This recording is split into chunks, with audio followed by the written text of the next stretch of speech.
Hello everybody and welcome back to a new video. My name is Sarah and today we're going to be doing the mid-year freakout tag that is infamous across all of booktube. I am a tad late since we are about halfway through July, and normally this is done like at the beginning of July. Some people do it in June, but I wanted to include kind of everything in the first 6 months of 2022 that I had read, kind of in the running for answering these questions. But I will have the list of questions down below. I did take these from Prue's Projects video that she did when she did her mid-year freakout tag video for this year. I know there are a couple variations that you can find, so we're just gonna hop right into it.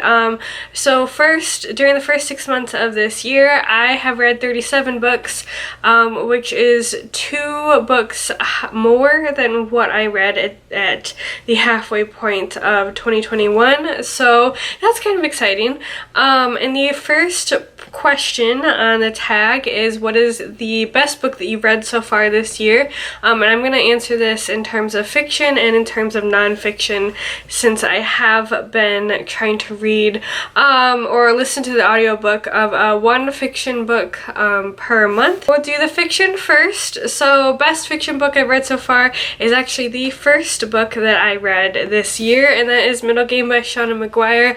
I remember when I read this and when I reviewed it in my January wrap-up, I said that if this does not end up high on my top 10 by the end of the year, I will be shocked, because this just absolutely floored me.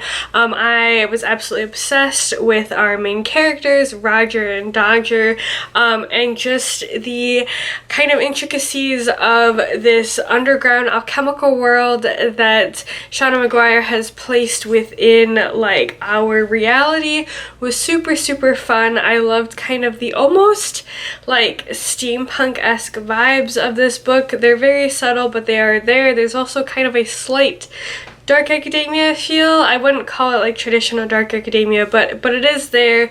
And I just, like I said, really loved Roger and Dodger as we're following them over the course of roughly 20 years of their lifetimes, and how they have such a complex relationship as siblings, and then kind of the alchemical backstory to them and kind of their powers and stuff like that just adds a whole other layer to their relationship, and it's just a really fun book, and it gets really trippy at some points too, especially there's a point about halfway through where there's a big reveal, and it just completely turns everything that you've read up until that point upside down, and gives you a whole new perspective on what you've been reading, and I absolutely loved how McGuire was able to pull that off. Unfortunately, I did read the sequel to this, didn't find it as compelling, did not love it nearly as much as I loved this one, but this has been the best fiction book I have read so far this year. The best nonfiction book that I've read so far this year I actually listened to on audiobook last month, and that is Know My Name by Chanel Miller. This is Chanel Miller's memoir of her time during the entire trial of the Brock Turner rape case. If you don't remember, this is back in 2015 or 16, I want to say, and Brock Turner was the Stanford swimmer that only got 6 months in county jail for his sexual assault of Chanel Miller. And I remember this case as it was going on, and the media coverage back when it was going on, and it's always really stuck with me. So I was really interested in reading this memoir, and Chanel Miller like brought me to tears I don't know how many times listening to this. It is an extremely emotional and incredibly difficult book to get through, but I highly recommend it. I think it is incredibly important. Miller gives a very intimate viewpoint of what it's like through the court system to be a sexual assault victim. The trauma of being a sexual assault victim does not solely revolve around the like day or time period of just the crime itself. Victims are forced to relive their trauma in that day over and over again throughout the entire court system, and the whole court process is very traumatic as well for victims. There's often lots of victim blaming, as Chanel experienced herself. Depending on how much media coverage there gets, how much evidence you have, she does a very incredible job of showing how obviously the perpetrator might be the one that is being tried for the crime, but that the victim is put under even more scrutiny oftentimes than the perpetrator themselves. And it is incredibly sad, an incredibly broken system. Now, that being said, she does highlight a lot of the people that were there to help her and that were lights in this really dark time in her life, from her advocate to her lawyer to her SART nurses, and obviously the people in her life. But this is just an absolutely heart-wrenching book to listen to. I cannot stress enough that I actually do really recommend listening to the audiobook. Chanel narrates it herself, and she floored me with how much more power she puts into her powerful words when she is narrating. And like I said, this is a very difficult book. It covers obviously a very heavy topic of sexual assault, but kind of the things that come along with being a victim of sexual assault, and so it is not a light read, but I think everybody should read it, and especially should listen to the audiobook at least once in their lifetime. The next question is the best sequel you've read so far this year, and I am going to pick Arm of the Sphinx by Josiah Bancroft. This is the second book in the Books of Babel quartet. It is a 4-book series, and I haven't read the other ones yet, but so I've only got this one and the first book to, compare to each other, but out of the series so far that I've read, this is my favorite book. I did really enjoy the first book. However, this one was everything that I had wanted going into this series. I definitely would describe this as if you took Bilbo Baggins and placed him in steampunk Alice in Wonderland. That's what the series is becoming.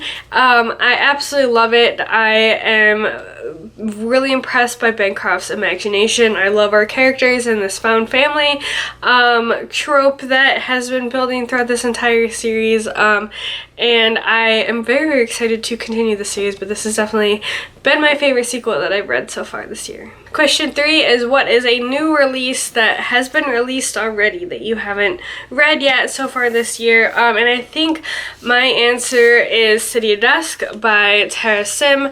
I've just heard pretty good things about this book. This is the first in a series. I'm not sure how many are supposed to be in this series, but I've heard good things about it. I actually have heard mixed reviews, but kind of the negatives that I've heard have been things that make me want to pick up this book. I've heard that there's just like a lot going on and it gets a bit chaotic, and that some people say the author was a bit too ambitious with everything that she put in this first book. However, that just makes me even more kind of excited to read about it, because I've heard other people say that they loved that about this book. And so obviously there are plenty of new releases that have already come out so far that I haven't gotten to, but this is the one that I think I am the most excited about, just because I am very intrigued in how the world building and the politics of this world are going to be pulled off, and kind of I'm curious to see how unique it ends up being. Question 4 is your most anticipated release of the second half of the year, and if you have been around my channel for a little while, you'll know that I absolutely love R.F. Kuang, so it should come to no surprise that Babel by R.F. Kuang is my most anticipated release. I've heard absolutely stunning raving early reviews. I think it comes out in August, and I think it's going to be the book in one of the book boxes that I'm getting. So I'm very, very excited for obviously special edition, but the fact that it is coming out so soon. I've heard that it is the Dark Academia book of Dark Academia lovers' dreams. So it is a standalone. So I am very curious to see how R.F. Kuang is going to write the story in a singular book, considering I really did love the Poppywork trilogy, but that was a trilogy, that was a 3-book series. So now she has a story that she's going to be telling in just one book, and I am very curious to see, especially because it is going to be in a very different time period, very different setting, very different story compared to the Poppy War. So I'm excited. Question number 5 is your biggest disappointment so far this year. And like I said, if you've been around the channel, if you've been kind of keeping up on my monthly reviews, it should come to no surprise that House of Sky and Breath is my biggest disappointment. This was actually one of my most anticipated releases. I think this one and Babel were my top 2 most anticipated releases of this year, and this one flopped so hard for me. I loved House of Earth and Blood like so much. It was it was in my top, definitely my top 10. I'm pretty sure my top 5 of, I think, 2020 was when it came out, and absolutely loved it. Could not get enough of it. This one was the complete opposite. I thought that the plot was boring. I got really frustrated. I loved kind of the intricacies and the cleverness of Moss in the first book. I felt like she had a lot of lazy cop-out decisions in this second book. I also hated that even though I know kind of smut and sex scenes comes with the SJM territory, this book had 8 sex scenes in it. This is an 800-page book, and that is a sex scene every 100 pages. And I think that is gratuitous and way too much and unnecessary. This whole book was super frustrating to read, and I was super disappointed. Am I going to read the third one? Of course, especially because where this book is going for SJM's future books. This is really kind of the pinnacle turning point of her as a writer, and I'm obviously very curious to see how this series continues, but I was incredibly disappointed with this one. The next question is your biggest surprise so far this year, and that would be A Tale for the Time Being by Ruth Ozeki. This one I got from a secondhand bookshop. Actually, Connor had pointed it out to me and said it looked like something that I would be interested in, so I picked it up on a whim. I've never heard of Ozeki, and I wasn't quite sure like if this book was going to be exactly something that I would like. It's very much more of like a contemporary novel, kind of a literary fiction, and literary fiction contemporary novels are very hit or miss for me. However, I loved this book. I did end up giving this one 5 stars actually, and when I finished it I just could not stop thinking about it. This is definitely one of those books that you need to be kind of in a good headspace to go into, because it does cover some very heavy topics, such as abuse, severe bullying, suicidal ideation. So I found it really interesting. Actually, Ruth is a character herself in this book. We're following 2 separate timelines, and I thought that just the way she wrote herself into this story, it didn't feel like gratuitous or anything like that. It felt like she was really kind of doing a lot of soul searching, and using her character and putting herself almost in this like very scrutinizing light, and it was just very interesting. And I also just really loved Now as a character. She's our other main character that we follow, and I think that Ozeki writes a young teenage girl narrating in her own journal in just an incredibly well-developed way. It just really felt like you were reading a young teenage girl's journal, and I was just really surprised by this book. I was surprised by how wrapped up I got in this story and how much it gripped me. I just wasn't expecting that, and so this was definitely my biggest surprise. The next 3 questions, 2 of them are kind of linked in terms of my answers, and then one of them I actually just normally skip answering this question. So 7 is your favorite new author. It can either be a debut author or a new to you author. That is linked with my answer to question number 9, which is my newest favorite character. And I normally skip question 8, which is my newest fictional crush. I don't know, I feel weird answering that question. So I'm going to skip 8. 7 and 9 I'm going to link together, because the answer to question 7 with the new favorite author, it is a new to me author, and that is Caitlin Starling. And then I've also actually read both Death of Jane Lawrence, and I have read The Luminous Dead, which is another book by her. But then my newest favorite character would happen to be Jane Lawrence in this novel. So both this novel and The Luminous Dead are horror novels. However, they are very, very different, and it has impressed me the range of horror that Caitlin Starling can successfully write. The Luminous Dead is more of a sci-fi horror where we're really only following 2 characters in this very, very isolated environment. And this book is more of a gothic horror where we've got the creepy house, and we've got the husband that has kind of a questionable past, and we've got the young woman heroine who I absolutely loved. Jane Lawrence. I just loved how like logical she was, and how consistent of a character, even like she had character growth, but she was so consistent in her logic and decisions. Whereas I feel like a lot of times when authors write like your more like cold logical character, they have like weird slip up moments where they just don't have decisions that fit kind of the character that this author is trying to write. That is not the case with Jane Lawrence. I think that she was very consistent, and I was impressed with kind of how she was able to detach herself from a lot of situations that were very stressful and evaluate them, and kind of have this clear-headedness, but also see from other characters' perspectives, where it feels like a lot of times, like I said, with logical characters, I feel like that ability to see from other characters' perspectives, you never get that. Whereas with Jane Lawrence, you did, and I just really loved her, and she is a type of character, and kind of like her way of approaching the situations in this high stress, very terrifying situations is how I would hope that I would be. I know I wouldn't. I would just cry and like curl up in a ball and give up. But she's how I wish I could be in very, very scary situations. But yeah, I'm really interested in following Caitlin Starling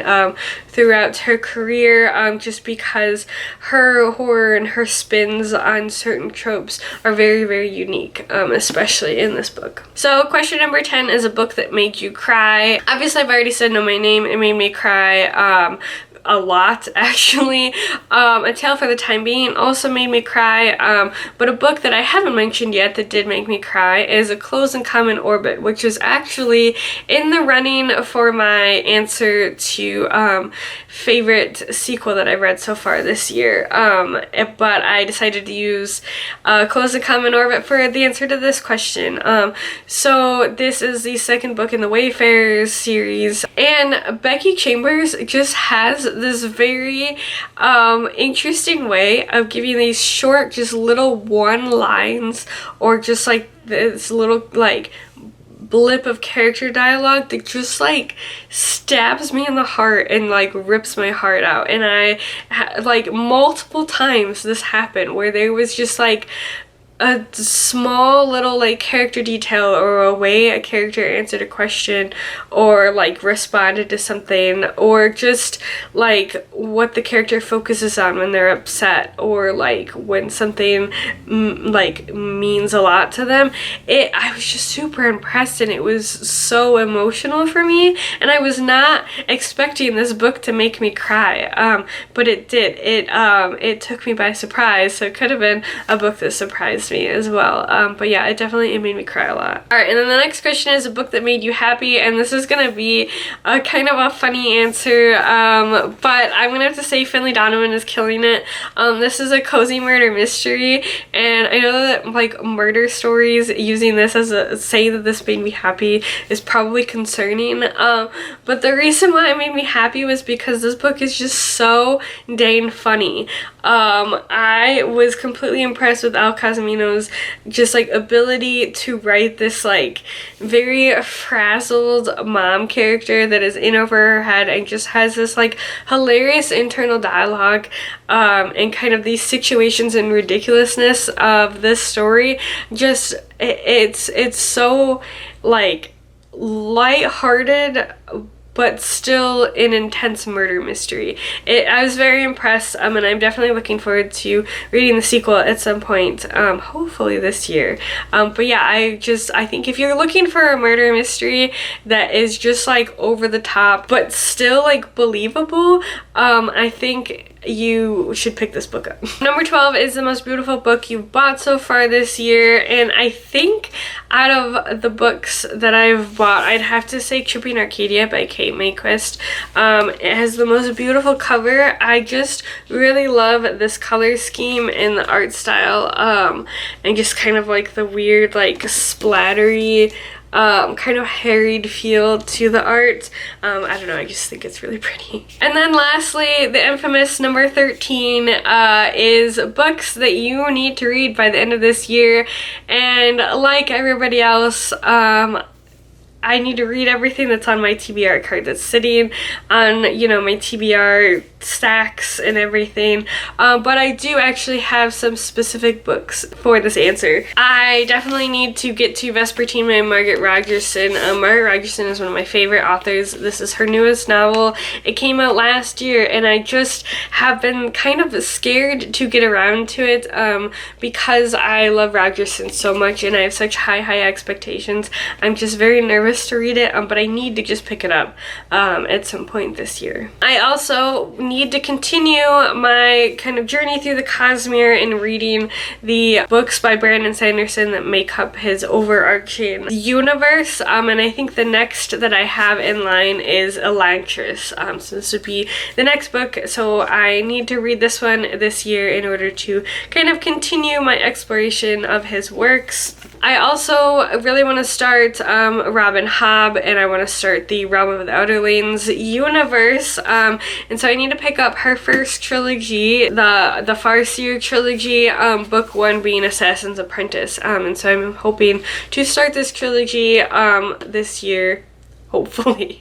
And then lastly, I do really want to read the Locked Tomb series. The third book, Known to the Ninth, is coming out, I think, in November. I'm gonna have to double check that. I know it's kind of coming up kind of soon. It's definitely the second half of the year. And so since I really want to read that series because I've heard nothing but good things about it, the third one does come out this year, I need to read Gideon the Ninth and Harrow the Ninth before Known to the Ninth comes out, because I'm